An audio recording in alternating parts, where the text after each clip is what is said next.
And there was a great outcry of the people and their wives against their Jewish brethren. We, our sons and our daughters are many.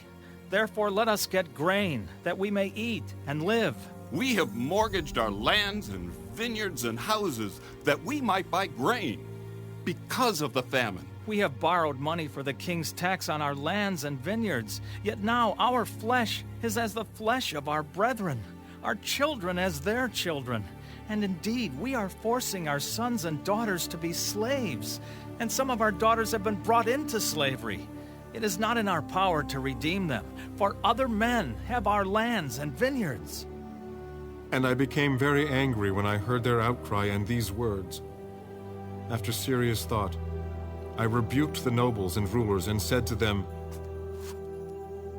"Each of you is exacting usury from his brother." So I called a great assembly against them. And I said to them, "According to our ability, we have redeemed our Jewish brethren who were sold to the nations. Now indeed, will you even sell your brethren, or should they be sold to us?" Then they were silenced and found nothing to say. Then I said, "What you are doing is not good. Should you not walk in the fear of our God because of the reproach of the nations, our enemies? I also, with my brethren and my servants, am lending them money and grain. Please let us stop this usury. Restore now to them, even this day, their lands, their vineyards, their olive groves, and their houses.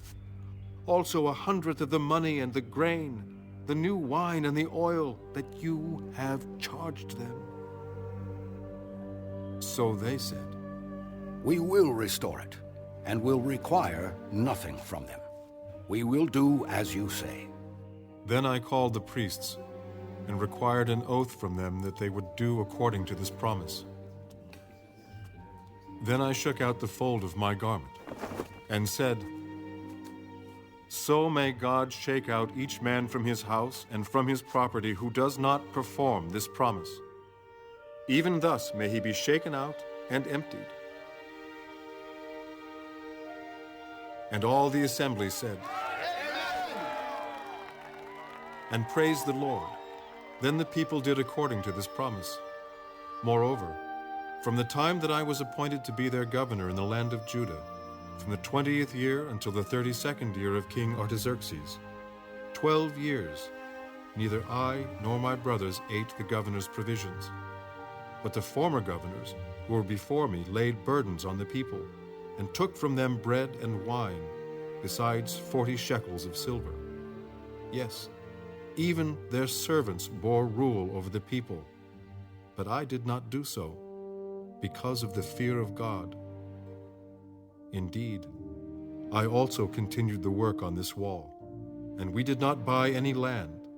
All my servants were gathered there for the work, and at my table were 150 Jews and rulers, besides those who came to us from the nations around us. Now that which was prepared daily was 1 ox and 6 choice sheep. Also fowl were prepared for me, and once every 10 days an abundance of all kinds of wine. Yet in spite of this I did not demand the governor's provisions, because the bondage was heavy on this people. Remember me, my God, for good, according to all that I have done for this people.